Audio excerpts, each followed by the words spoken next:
I saw the best minds of my generation destroyed by madness, starving, hysterical, naked, dragging themselves through the Negro streets at dawn looking for an angry fix. Angel-headed hipsters burning for the ancient heavenly connection to the starry dynamo in the machinery of night,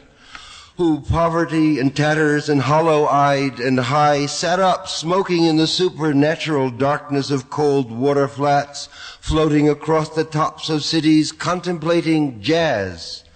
who bared their brains to heaven under the L and saw Mohammedan angels staggering on tenement roofs, illuminated, who passed through universities with radiant, cool eyes, hallucinating Arkansas and Blake light tragedy among the scholars of war,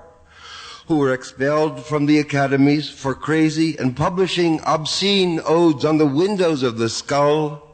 who fell on their knees in hopeless cathedrals, praying for each other's salvation and light and breasts until the soul illuminated its hair for a second, who crashed through their minds in jail, waiting for impossible criminals with golden heads and the charm of reality in their hearts, who sang sweet blues to Alcatraz, who retired to Mexico to cultivate a habit,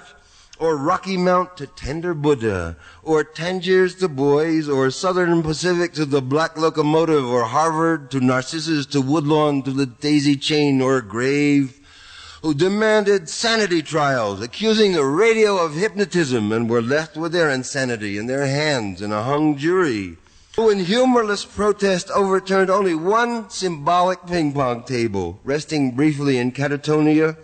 returning years later truly bald, except for a wig of blood and tears and fingers, to the visible doom of the wards of the mad towns of the East, pilgrim states, rocklands, and gray stones fetid halls, bickering with echoes of the soul, rocking and rolling in the midnight solitude bench, dolmen realms of love, dream of life a nightmare, bodies turned to stone as heavy as the moon, with mother finally asterisked, and the last fantastic book flung out of the tenement window, and the last door closed at 4 a.m., and the last telephone slammed at the wall in reply, and the last furnished room emptied down to the last piece of mental furniture, a yellow paper rose twisted on a wire hanger in the closet, and even that imaginary, nothing but a hopeful little bit of hallucination.